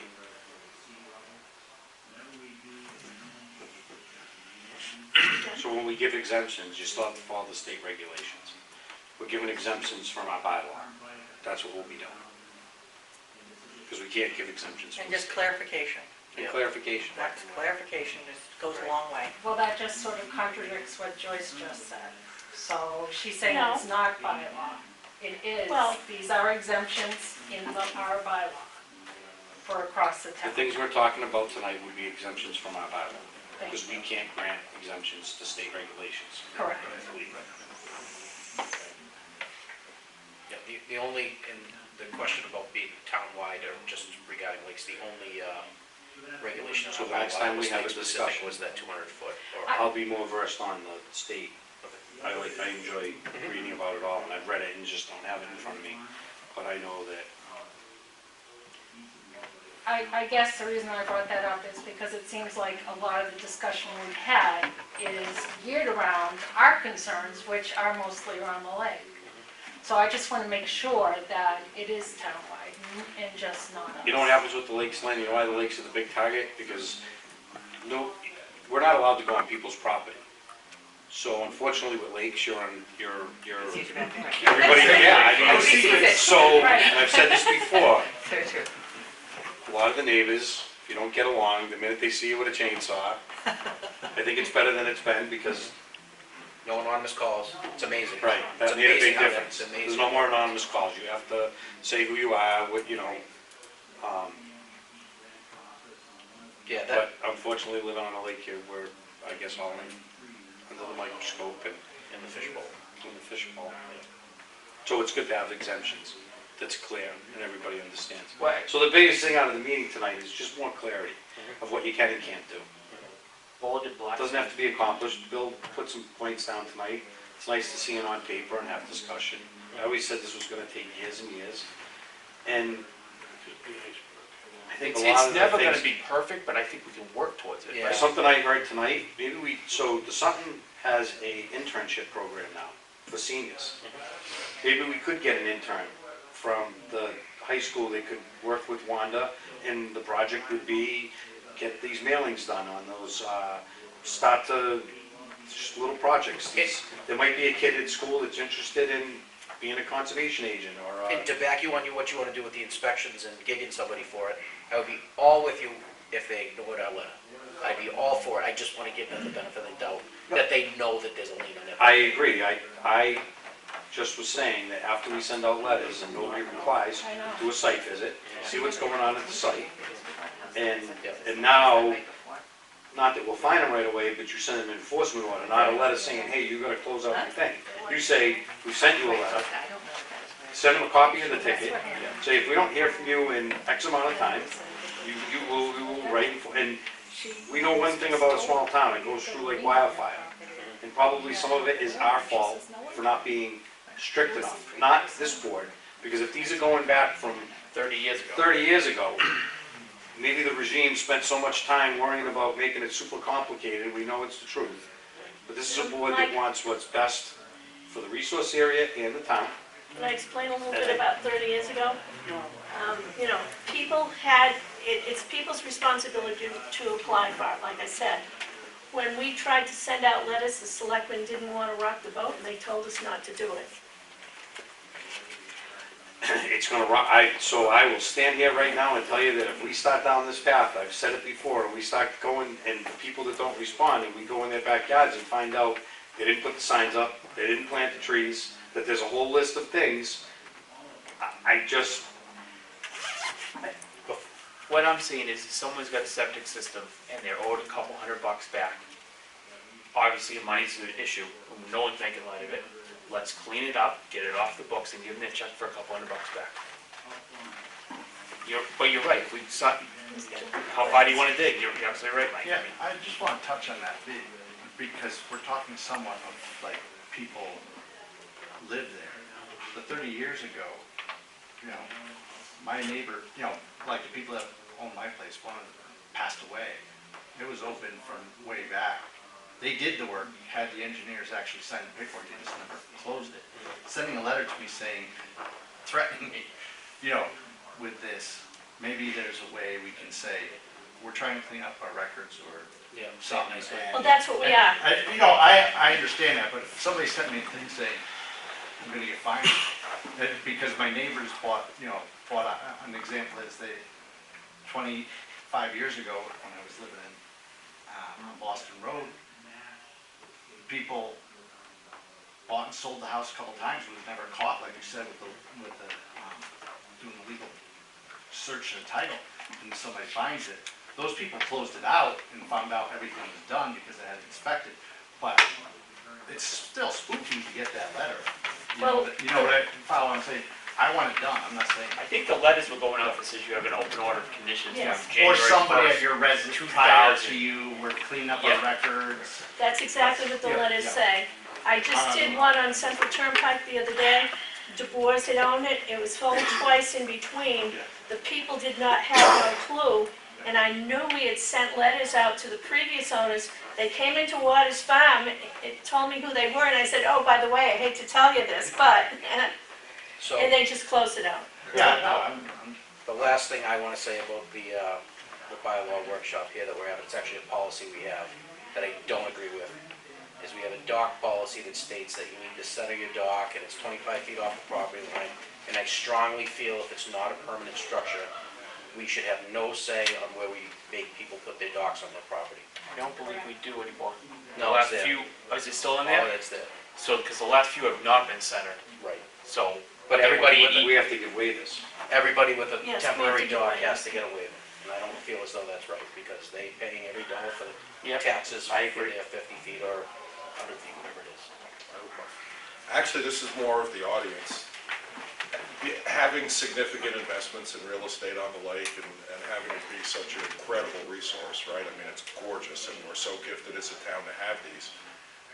When you talk about easing some of these to facilitate some basic activities, you got to assume that everyone's going to interpret them to their advantage and take it a little bit further. I mean, how do you feel about that as an investor in the lake and potentially having people use these revisions to remove a tree that is kind of special or has character or is exceptionally old growth or, right? I mean, it goes both ways.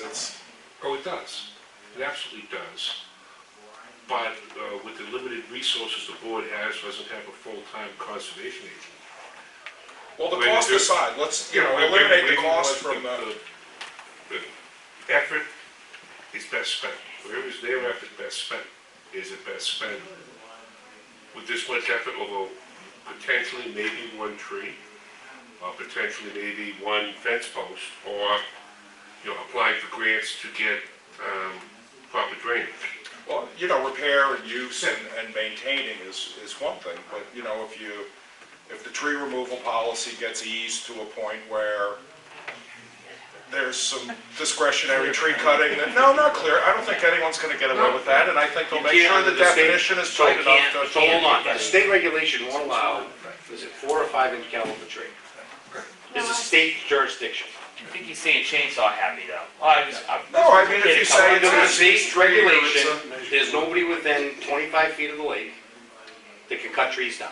And that's the important area for the birds and the wildlife. And you still have to come in front of this board, you still have to have an arborist, I don't think any of us said tonight, eliminate any of that. Right.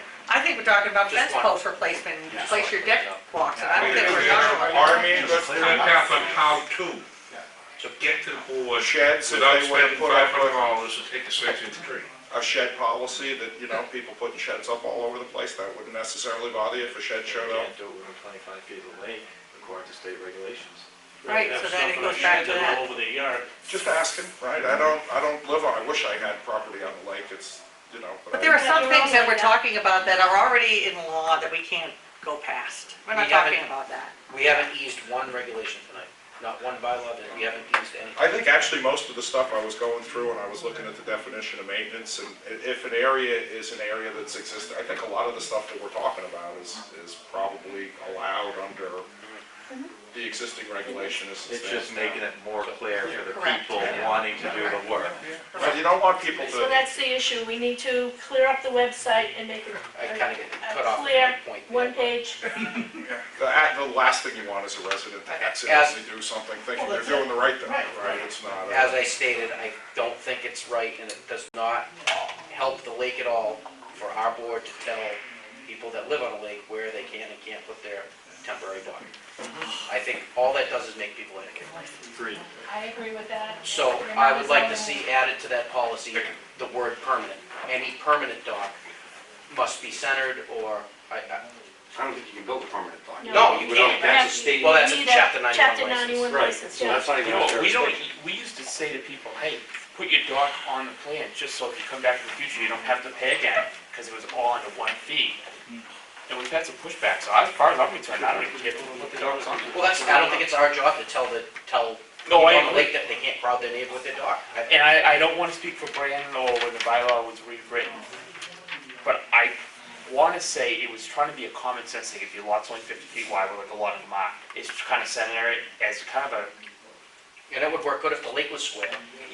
I don't think it was really thought through, you know? Yeah, I agree, you know why? Because the last thing you want to do, especially with 50 feet, is put your boat and dock in the middle of what you look Right, at. which Everybody wants to go to the left or the right, Yeah. because you don't want to look at it. I So, think that policy should be either wiped out or add in the word permanent dock. Because I get permanent, you're gonna want some oversight, we're gonna want some oversight on it, but that's gonna be covered under the state rule anyway. I think it's just a ridiculous policy. That's my opinion. Anyway, can we, Do we need, Oh, well, it's fine. before we finish, do we need to go to town, That's just a Town- policy change. yeah. that's just a policy change? Okay. so nothing else needs to go to town meeting?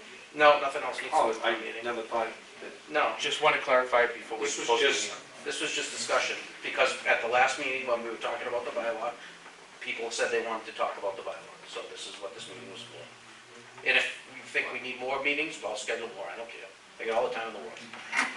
Well, actually, this is what we have to vote on is for the meeting on the 11th. So we need to have a vote on that.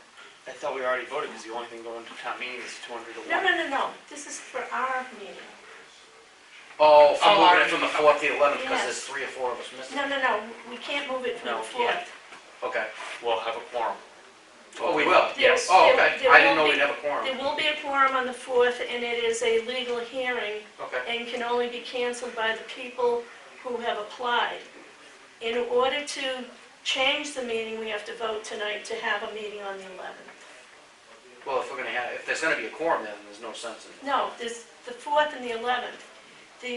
Well, this is not for these people to have to listen to, but, They're interested now. okay. So we have a meeting Okay, on the 4th. we had a meeting scheduled on the 4th, and there is a quorum. Yeah. So there are people that have hearings, and hearings are different than meetings, because they're a legal thing. The only one that can cancel that is the applicant. When Andy realized he wasn't gonna be here on the 4th, he asked, and they said no, they wanted to continue with the meeting. So we have to continue with those. Wanda did not submit the legal ads for the other ones that were supposed to be on the meeting. And so now we have to have a meeting on the 11th to get those in under the 10-day period, or the state will automatically approve them. That's what happens if you don't get it in. She didn't put them on the 4th? She didn't, because Andy told her, I didn't tell her, I asked. Well, I said, Can I hey, we ask have a like 3 or 4 question? people. You as a board, do you, did you vote, like, in, Mike knows what I'm talking about, if you miss a meeting, you Yes, still you have to- partake? Yeah, you have gotta to- watch that Okay. YouTube video. yes, you have to So watch that the wasn't video. an option here? These are people that Or have been, maybe not being? These are applicants that are coming before already the been in front of our board. board a couple of times, and I think Yes, so they cannot we put them cancel. through some hurdles, and I think they want to close that. We want to close them up, So but their we're afraid of... deadlines were Well, coming up? for the new hearings coming in, you have to have it within a certain number of course. days. And it didn't make the deadline on Friday for the Chronicle. Therefore, to get it under that 10-day period, we have to have a meeting on the 11th. So I'll make a motion that we have a meeting on March 11th, and we can cancel the one that was scheduled for the 18th, because there was no... Nothing important on the... Nothing there but the annual report from Waters Farm. So everything can be done on the 11th, and then we can go back to our regular meetings in Second March. that. What time? I'm only there for Regular time, 6:30. All right. So we What got day a is the 11th? Second. Wednesday, Okay, we got a motion and a second. All those in favor? Opposed. Okay. Make a motion to adjourn? Second. All those in favor? Aye.